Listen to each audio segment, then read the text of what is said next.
ልጨምርልህ ሱረቱ ዙመር እንደዚህ ይላል፣ ብትክዱ ከእስልምና ብትወጡ ማለት ነው። አላህ ከእናንተ ተብቃቃ፣ ለባሪያዎቹ ግን ክህደትን አይወድም። ስለዚህ አንድ ሰው ቢክድ አላህ ይጎዳዋል አይጎዳውም? አይደለ? አሁን እዚህ ድረስ ከመጣን ጥሩ ከመጣን ማለት ነው።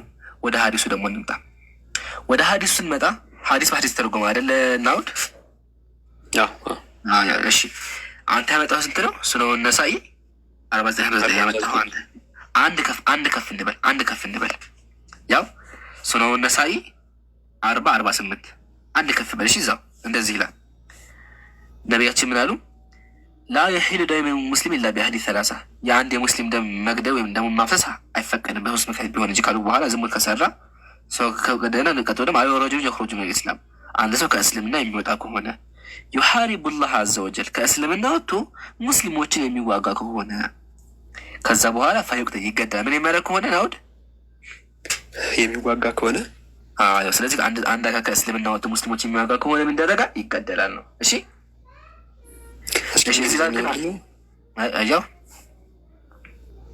ያው ኤንድ ኤማን ሁ ሌፍት ኢስላም ኤንድ ዌጅድ ዋር አጌንስት አላህ። አየህ አይደለ? ሁ ሹድ ቢ ኪልድ ይላል። አየህ እንታየህ አይደለ?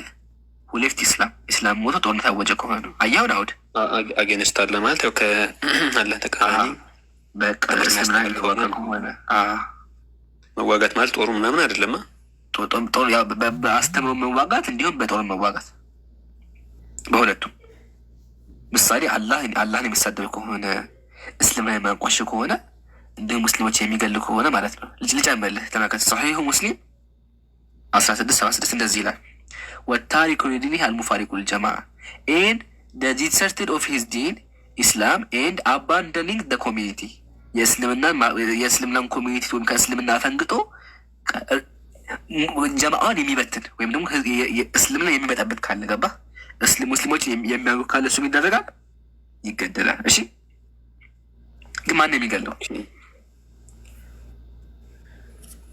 እንትን መሰለኝ ይሄ በሸሪያ ምናምን ነገር ከሆነ ዝም ብሎ በእስልምና ደም ማፍሰስ አይፈቀድም። እሺ በእስልምናችን ህግና መመሪያ አለ፣ ህግ አለ።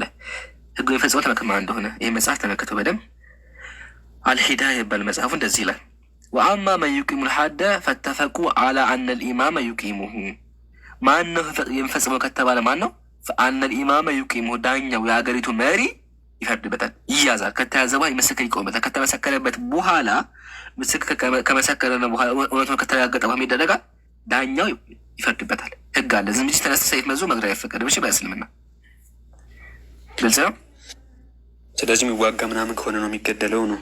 አይዋ እሱም ደግሞ ጥሪ ይቀርብለታል። ተመከተ ይሄ መጽሐፍ አታህወት መጽሐፍ ነው። እንደዚህ ይላል፣ فهو يخرج من الإسلام بعد دخوله فيه ينادى على أنه لما خالف الدين وجده غير صالح።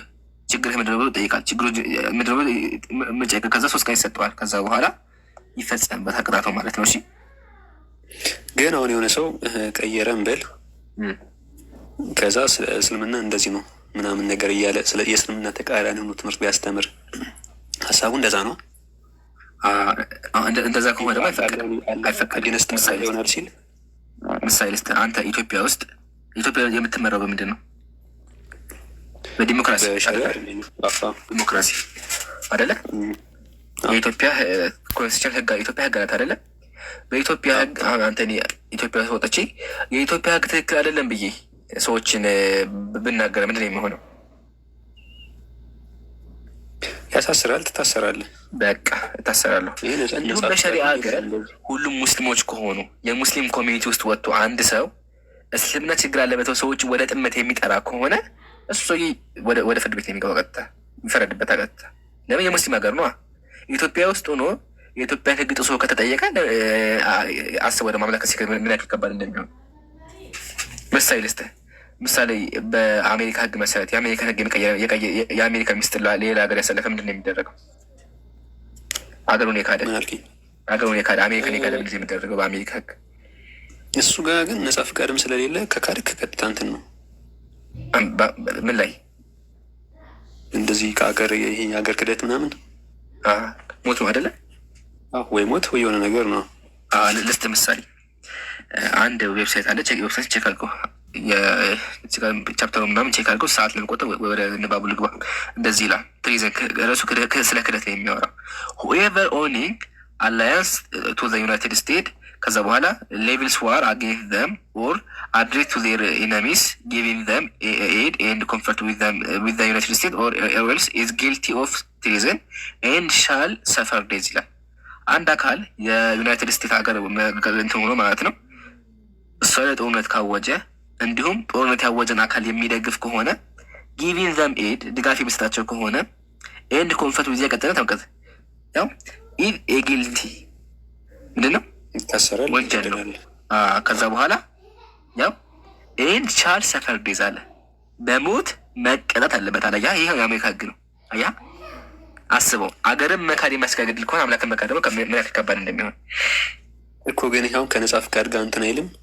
የትኛው ነጻ ፍቃድ ማለት አሁን ስትፈልግ ትለቃለህ፣ አንተ የምታምንበትን ታስተምራለህ።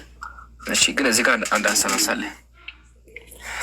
አንድ ሰው ሙስሊም ሲሆን ምን እየሆነ ነው ያለው?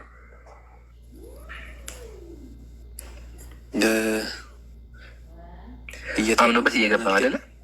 አምኖበት እየገባ ነው። አንድ ሰው ሙስሊም ከሆነ የእስልምና ህግ እሱ ላይ ተገብራል። ምሳሌ ከሰረቀ እጅ ይቆረጣል፣ ስም ከሰራ ይገረፋል። አያ ሰው ከገደለ ይገደላል። ህግ ነው አይደለ?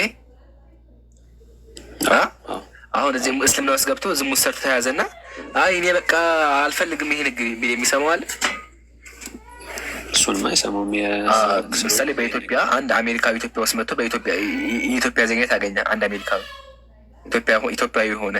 ኢትዮጵያዊ ከሆነ በኋላ በኢትዮጵያ ህግ ምሳሌ መሰረት መጠጣት አይፈቀም ሊባል ይችላል። ምሳሌ አሁን ኢትዮጵያ ውስጥ እንትን አይፈቀድ ሺሻ አይፈቀድም አይደለ? ሺሻ ታውቃለህ? ሺሻ አይ ተያዘና ከዛ በኋላ ሲያዝ አይ በቃ እኔ አሜሪካዊ ነኝ ቢል የሚሰማው አለ? የለም። ኦልሬዲ ወደ ኢትዮጵያ ሲመጣ ተቀብሎ ነው የመጣው አይደለ እንዴ? ስለዚህ አንድ ሰው ወደ እስልምና ሲመጣ የእስልምና ህግ እሱ ላይ ይተከበራል። እሺ ወደ ደም ጠላ ዝሙ ከሰራ ይገረፋል። ሰው ገደል ይገደላል። ህግ ነው ይሄ። ለእሱ ተብሎ የሚቀየር ነገር የለም። መመሪያ የሚባል ነገር አለ። እንዲሁም አንድ ከሃዲ በሙስሊሞች ሀገር እየኖረ ከእስልምና ወጥቶ ክህደቱን ግልጽ አድርጎ ማለት ነው እስልምና ችግር አለበት የሚል ከሆነ የሙስሊም ሀገር ነው መመሪያ ሸሪዓ ነው መተዳደሩ። ሸሪዓ ስለሆነ ሰውየው እያዝነ ይጠይቃል። ስተመሰል ማስረጃ ይህ መጽሐፍ ስለቀየረ ሳይሆን የሚዋጋ ምናምን ከሆነ ነው። አልፎ ቁጭ ካለ አይነካም ነው። አልፎ ቁጭ በሰላም የሚኖር ከሆነ ካልተያዘ አይነካም። ቀይሮ በሰላም የሚኖር ከሆነ የሚነካው ልስጥቅና መጀመሪያ እሱ ልስታመከት። እሺ ይህም መጽሐፍ ው እንደዚህ ይላል። ፈኢዛ ለም ብር ሪደተሁ ክህደቱን ግልጽ ካደረገ ፈለይሰ ሊሁ ስልጠት ዐለይሂ ሰቢላ ዳኛው እሱ ላይ ስልጣን የለውም አለ። አያ ስለዚህ ክህደቱን ግልጽ ሲያደርግ የሚኖር ከሆነ የሚነካው የለም። እሺ አሁን ወደ ሀሳቡ ልመለስና ወደ ሀሳቡ ስንመለስ ማለት ነው ፈልሙእሚኑ የጂቡ ዐለይሂ ኢዘን አንዩሕከመ ቢማ አንዘለ አንድ ሙስሊም አላህ በወረደው ሊፈረድበት ይገባ አይደለ? ናውድ ስለዚህ አንድ ሙስሊም ወደ እስልምና ሲመጣ የእስልምና ህግ እሱ ላይ ተገብበታል በሙሉ። ከእነሱ መካከል ደግሞ አንደኛ ምንድን ነው? ከሰረቀ ይገረፋል። እንዲሁም ደግሞ ከእስልምና ወጥቶ እስልምና ችግር አለበት የሚል ከሆነና ክህደቱን ግልጽ ካደረገ ያ ሰውዬ ይቀጣል። ህግ ነው። ህግ ነው። ኦልሬዲ እስልምናን አምኖበት ነው የገባው። ህግ መመሪያ አለ ብያለሁ። አንድ አሜሪካ ወደ ኢትዮጵያ ሲመጣ የኢትዮጵያ ህግ ሰው የተከበራል። እስልምና ደግሞ እምነት ብቻ አይደለም። እስልምና ህግም ነው። እስልምና የሚያውቀው መሳሁን ክርስትና እምነት ብቻ አይደለም። እስልምና እምነትም ነው፣ መመሪያም ነው፣ ትዳርም ነው። ሁሉም እስልምናችን ሁሉም ነገራችን መመሪያ በሙሉ አለ። ሲያገባ፣ ሲወልድ ሁሉም እስልምና መመሪያ አለ። ስለዚህ ህግም ስለሆነ ያ ሰውዬ ከእስልምና ወጥቶ ክህደቱን ግልጽ ካደረገ ህጉ ይፈጸምበታል ማለት ነው። እሺ ግን በሰላም የሚኖር ደግሞ ከሆነ የሚነካው የለም። ግን እንትን አሁን ረአድ 15 ላይ ምናልባት ስሙ ካልተሳሳትኩ ረአድ መሰለኝ ረአድ ወይ ረአድ 15 ሀሳቡ እንትን ይሄ በውድም በግድም ለሱ ማን ነው ለአላህ እንዲሰግዱ ምናምን ነገር ያዛል። በቃ ቆይ ሀሳቡ እንትን ካገኘት ቆይ ለውጠው እስኪ መጀመሪያ ያሁኑ ተመልሶልሃል። ቆይ ይሄም የተያዘ እኮ ነው። ከዛው አይ ይሄ እኮ ስለ ስግደት ነው የሚያወራው። ላም ብልህ እንደዚህ ይላል ወሊላሂ የስጁዱ መን ፊ ሰማዋቲ ወመን ፊል አርድ በሰማያትና በምድርም ያሉት ሁሉ በውድም ሆነ በግድ ለአላህ ይሰግዳሉ ነው የሚለው። እሱ ስለመቼ እንደማ አስረዳ። ራሱ የቻለ ቶፒክ ነው። መጀመሪያ ስለ ግድያ ተመልሶልሃል። ይሄኛው ነው አርፎ ቁጭ ካለ አይነካም ብለኛል። ካላስተማረ ደግሞ ካላለ አርፎ ቁጭ ካለ ገብቶሃል። እሺ በክርስትና አሁን ምሳሌ ክርስቲያን ሆነ ከክርስትና ቦታ ምን ሆናለሁ? ትተውኛለህ? አዎ። አረ ወላሂ በል ለክርስትና ሐዲስ ክዳን ላይ ምን አልከኝ? አረ ተውም። አረ ትገለኛለህ እኮ ላሳይህ እደፋለሁ። ያውም ደግሞ በጎራዴ የምታረደው። ቆይ ኦርቶዶክስ ነህ አንተ? እሺ ይህ መጽሐፍ ይታያል ይታያል? እሺ መጽሐፈ ሚስጥር ነው። አንድ ቁርአኑን ላንሳው።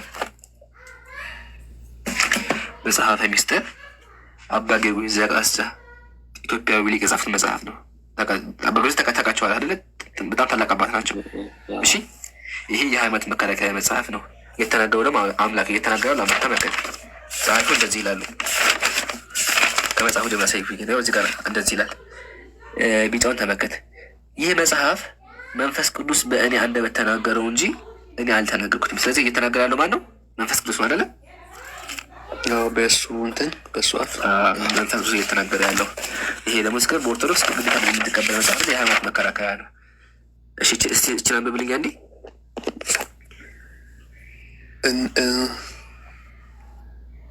ጌታችንም በወንጌል በአንገቱ ወረድ በቃል አንብብልህ። ጌታችን በወንጌል በአንገቱ የወፍጮ ደንጊያ አስረው ወደ ጥልቁ ይጣሉት አለ።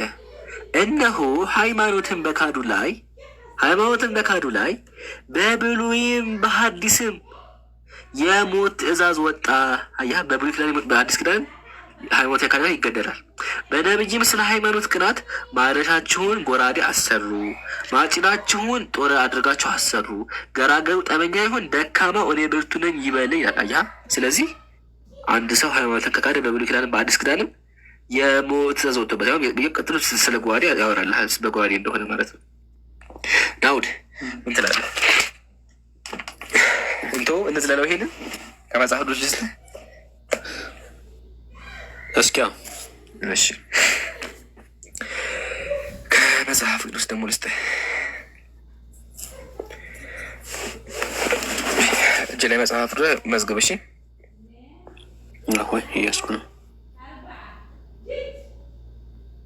እሺ ዘዳግም 17 ቁጥር 2 እንደዚህ ይላል። አምላክህ እግዚአብሔር ከሰጠህ ከአገርህ ደጆች በማንኛዊቱም ውስጥ ወንድ ወይም ሴት ቢሆን ቃል ኪዳኑን በማፍረስ በአምላክህ በእግዚአብሔር ፊት ክፉ የሰራ ቢገኝ ይላል። አያ አንድ ወንድ ወይም ሴት ከእግዚአብሔር ቃል ቢወጣ ማለት ነው። ሄዶም ሌሎችን አማልክት ያመለከ ከክርስትና ወጥቶ ወይም ደግሞ እግዚአብሔር እንግዲህ ሌላ አምላክ ያመለከ ካለ ማለት ነው። እኔ ላዘዝኳቸው ለጨረቃና ለፀሐይና ለጨረቃ ለሰማይ ሰራዊት ሁሉ የሰገደ ቢገኝ ጣዖት ያመለከ ካለ ቢያወሩልህም ብሰማ ይህንን ነገር ፈጽመህ መርምር። እነሆ እውነት ሆኖ ቢሆን በእስራኤል መካከል እንዲህ ሁሉ ያለ ርኩሰት እንደተሰረግጡ ሆኖ ቢገኝ ይህ ክፉ ነገር የሰሩትን ወንድ ወይም ሴት ወደ በረት ታመጣቸዋለህ፣ እስኪሞቱ ድረስ በድንጋይ ተወግራቸዋለህ ይላል። አያ ስለዚህ በእግዚአብሔር አንድ ሰው ክሎ ጨረቃን ቢያመልክ ምንድን የሚደረገው? በድንጋይ ይወገራል። እግዚአብሔር ያዘዝ የህግ እንትን ስለሆነ የህግ ምናምን ነገር ስለሆነ ብሉይ ኪዳን ታዲያ ይሄ አይሰራም እንዴ? ለምን አይደል? የህግ ዘመን ነው እና ለዛ ነው እሱ እንደዛ። ታዲያ ህግ እኮ አሁን የሚሰራል እግዚአብሔር እኮ ዘላለማዊ እኮ ነው። እስቲ ዘላለማዊ እንደሆነ የእግዚአብሔር አይሻርም እሱ እንደማይሻል እስኪ እሺ። ግን አንተ ተሻብህ የምትለው አይደለ? ምን አልከኝ? አንተ ተሽሯል የምትለው አይደለ? ተሽሯል ሳይሆን ተፈጽሟል። አሁን ምንድን ነው ህጉ አሁን አይሰራም አይደለ? ኪዳንና አዲስ ኪዳን ተመሳሳይ አይደለም። ግን ህጉ አሁን አይሰራም አይደለ? አንተ ይሄ ህግ አሁን አይፈጸምም አይደለ? እሱ አይፈጸምም ነው። ልስጥህ ያው መጀመሪያ ከቤተክርስቲያን መጽሐፍ ከዛ ደግሞ ከመጽሐፍ ቅዱስ እሰጥሃለሁ። መጽሐፍ ቅዱስ መጽሐፍ ሚስጥር ተመልከት። የቅድሞ መጽሐፍ እንደዚህ ይላል። የቅድሞ እሺ እንደዚህ ይላል። ከዚህ ጀምርልህ በወንጌል መምጣት ኦሪት እንደቀረች በሐዋርያት ስብከት የነቢያት ትንቢት እንደጠፋች ሰንበትም ትንሣኤ በሆነበት እሁድ እንደተሻረ የሚናገሩ አሉ። እኛ ግን ኦሪት በወንጌል ስብከት ከበረች፣ ነቢያትም ከሐዋርያት ትምህርት ከፍ ከፍ አሉ እያለ ይቀጥላል። እንዳለቡ ይናገራል። ስለዚህ አያቸዋ ቤተክርስቲያን የምታስተምረው ከተባለ በኦሪት ትምህርት በወንጌል ትምህርት ኦሪት ከበረች እንጂ ተሻለ ነው ቀረች የሚል ነገር የለም። ህጉ አልቀረም። አያ ቃል በቃ ቀረች ነው ያለው። ህጉ አልቀረም፣ ህጉ ይፈጸማል። ኢየሱስ ራሱ ማተሸገ ምንድን ነው ያለው? እኔ ህግ ናቸው ለመሻ አልመጣሁም ልፈጽማቸው ነው እንጂ ኦሪት ላይ ምንድን ነው የሚለው? ይሄ ህግ ዘላለማዊ ነው። ልስተ ኦሪት ላይ ቃል በቃል ህጉ መፈጸም አለባቸው። ህጉ ዘላለማዊ ነው ይነገራል። እግዚአብሔር ዘዳግም ላይ የሚፈጸመው የእግዚአብሔር ጋሻ። እሺ ናውቲ